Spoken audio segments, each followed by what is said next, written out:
Bienvenue dans cette causerie dédiée à la santé de la maison.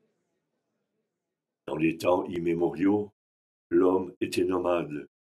Il allait de campement en campement, de région en région, de contrée en contrée.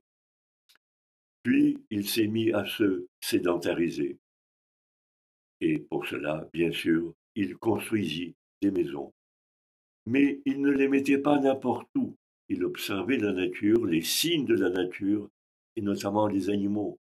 Là où les animaux dormaient, il se disait que ces endroits-là étaient bénéfiques, et c'est précisément à ces endroits qu'il construisait ses maisons.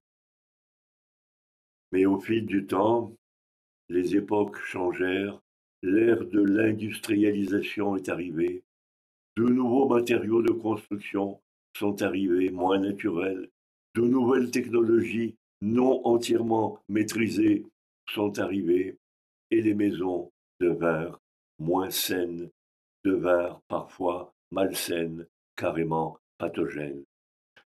Pour vous mettre en garde d'éventuels méfaits de telles maisons, nous consacrons cette causerie à cette thématique. Et à la fin de la causerie, nous vous donnerons quelques symptômes caractéristiques des différents dysfonctionnements des maisons et des symptômes de ses habitants lorsque ces maisons les rendent malades.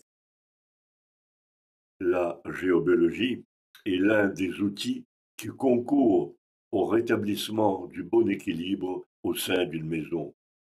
La géobiologie s'occupe principalement du rétablissement des énergies cosmotelluriques, des énergies cosmiques qui descendent, les énergies telluriques qui remontent.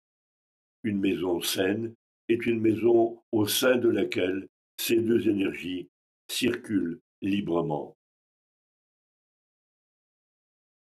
Lorsqu'il y a un obstacle ou une anomalie souterraine, eh bien, il se produit à la surface une surpolarisation. Dans l'exemple que vous avez à l'écran, il y a une mare d'eau, il y a un cours d'eau ou un petit lac qui joue le rôle de miroir et contribue par réflexion des énergies cosmiques qui descendent de créer cette surpolarisation. Une autre problématique standard, c'est celle du réseau Hartmann, découvert par le docteur qui porte le même nom. Ce réseau est constitué comme des murs énergétiques de 2 mètres sur 2,50 mètres. Et lorsque le croisement de ces murs se trouve à l'aplomb d'une anomalie souterraine, paille, cours d'eau, roche, il se produit à la surface ce que l'on appelle une zone pathogène, capable de rendre malade au bout de quelques années. Voici du reste un exemple vécu où madame et monsieur se trouvaient sur un lit traversé par un cours d'eau. Madame avait des problèmes aux jambes et monsieur était en bonne santé mais ne voulait rien entendre pour changer son lit de place. Et au bout de quelques mois, les personnes qui m'avaient appelé pour faire ce diagnostic me racontèrent que cet homme a eu des problèmes cardiaques importants et une opération en cœur ouvert. Alors, ce qu'il faut savoir, et ceci est très important, que lorsque vous êtes face à un problème de santé et que le traitement médical prescrit par votre médecin ne marche pas, que le traitement patine, que le médecin vous redonne un autre traitement et que à nouveau cela patine, le réflexe, c'est s'assurer si votre maison est saine ou pas. Après la géobiologie vient le concept de géobiothérapie, concept que nous avons créé et mis en pratique il y a déjà un paquet d'années. En quoi cela consiste? Cela consiste dans la prise de conscience qu'il existe entre la maison et la maisonnée, entre la maison et ses habitants, des rapports d'interaction, que ces rapports fonctionnent en systémie, que la maison influence la maisonnée et que la maisonnée influence la maison. Ce qui fait que pour rendre une maison saine, on peut travailler non seulement en tant que géobiologue, mais également en tant que thérapeute. Ainsi, cet exemple d'une femme qui m'avait demandé de venir rééquilibrer sa maison, cette femme souffrait de crises d'asthme. Or, tous ces couloirs étaient hyper encombrés par des meubles, par des paquets, par des objets hétéroclites.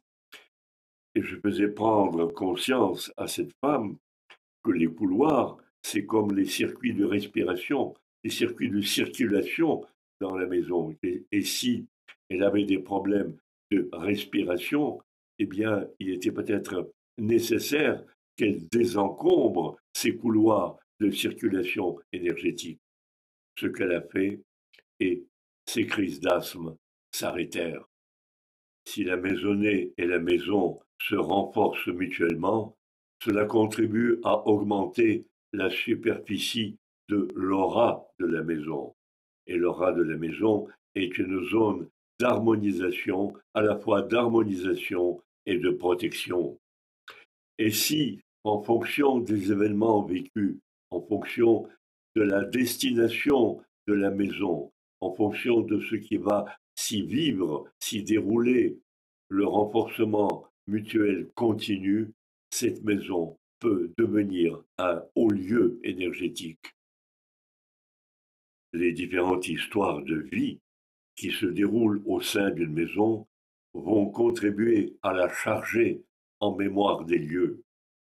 Ce qui fait que tout nouveau occupant va soit subir, soit bénéficier de cette histoire des lieux. Subir lorsque la mémoire des lieux est négative et bénéficier lorsqu'il s'agit de quelque chose qui ressemble à un haut lieu de près ou de loin. Mais ce qu'il faut absolument savoir, que quelque part, en un sens, une maison va toujours et toujours continuer sa propre histoire, sa propre histoire. Ce qui fait qu'il y a des maisons qui portent malheur, des maisons qui génèrent la désolation et même des maisons qui tuent. Comme par hasard, tout nouveau occupant y séjourne quelques mois, au plus une année, et meurt dans un accident tragique. Ce sont des histoires qui se répètent et qui contribuent, bien sûr, à charger et à charger ce lieu en maléfice. Du reste, il est bon de savoir que dans une maison, tout ce qui s'y passe se charge et que par conséquent, il est préférable de temps en temps de procéder à des nettoyages subtils. Je représente le troisième point, celui des pollutions. Il y a malheureusement dans l'habitat moderne toute une série de sources possibles de pollution. Il y a les pollutions électriques à l'intérieur de la maison et les pollutions électriques à l'extérieur de la maison lorsqu'il y a, par exemple, proximité de pylônes. Nous montrerons du reste par la suite quelques images de ces pylônes. Il y a également à l'intérieur de la maison des pollutions par solvants, solvants contenus dans les peintures, des murs et solvants contenus dans certains matériaux tels que le placoplâtre ou d'autres. Il faut du reste savoir que dans les maisons modernes, il y a une qualité de l'air détestable, souvent plus mauvaise que la qualité de l'air à l'extérieur, car les maisons modernes sont extrêmement calfeutrées, elles sont beaucoup trop isolées de l'extérieur. Or, une maison saine est une maison qui respire. Et dans ces maisons modernes, il se produit, notamment durant l'hiver, de véritables mini-asphyxies respiratoires qui peuvent générer des problématiques de santé. Alors voilà, effectivement, un exemple d'un pylône situé infiniment trop près d'une maison. Dans un tel lieu, il ne ferait manifestement pas bon vivre. Heureusement, de tels cas sont plutôt rares, mais ils existent, la preuve. Et le conseil que l'on pourrait donner à un tel habitant est de partir, car il n'existe pas de protection suffisamment puissante pour contrecarrer de telles nuisances. Alors, parmi les nuisances de moindre intensité mais qui existent, c'est la présence dans les lieux des Wi-Fi. En lecture radiesthésique, la présence de la Wi-Fi donne une pollution électromagnétique uniforme dans toute la maison. On peut tout à fait remplacer la Wi-Fi par un routeur ou par une liaison filaire. Voilà, la Wi-Fi n'est pas à conseiller en branchement permanent. Voilà, nous en avons terminé pour l'esquisse des pollutions. Bien sûr, il y en a beaucoup d'autres, mais nous sommes dans une causerie et non pas dans un livre ou une conférence. Alors, le quatrième point concerne le domaine des analogies qui existent entre la composition d'une maison et la structuration énergétique d'un individu. À travers l'établissement de ces passerelles analogiques, il devient possible de mieux comprendre l'individu en le regardant au sein de son habitat. Et du reste, en français, un intérieur et l'intériorité, intérieur et intériorité sont pratiquement le même mot. L'intérieur reflète l'intériorité de l'individu. Ce sont comme deux miroirs qui se font face. Et donc là apparaît toute une lecture possible de l'individu au vu de son habitat. En effet, combien de fois, ayant été appelé dans une maison en tant que géobiologue, j'ai œuvré pratiquement la majorité du temps en tant que thérapeute. Car voyez-vous, il apparaît toujours et toujours, au bout d'un certain temps d'observation et d'écoute silencieuse de la maisonnée, il apparaît le point central qui ripe, le point central qui est à l'origine du blocage. Et une fois que le climat de confiance avec la maisonnée est établi, et avec un regard chargé de bienveillance, il devient possible de déverrouiller, de débloquer ce qui jusqu'à présent avait bloqué. Et là, tout rentre dans l'ordre, dans la joie. Voici un tableau de correspondance entre les composantes de la maison et la structure énergétique de l'individu.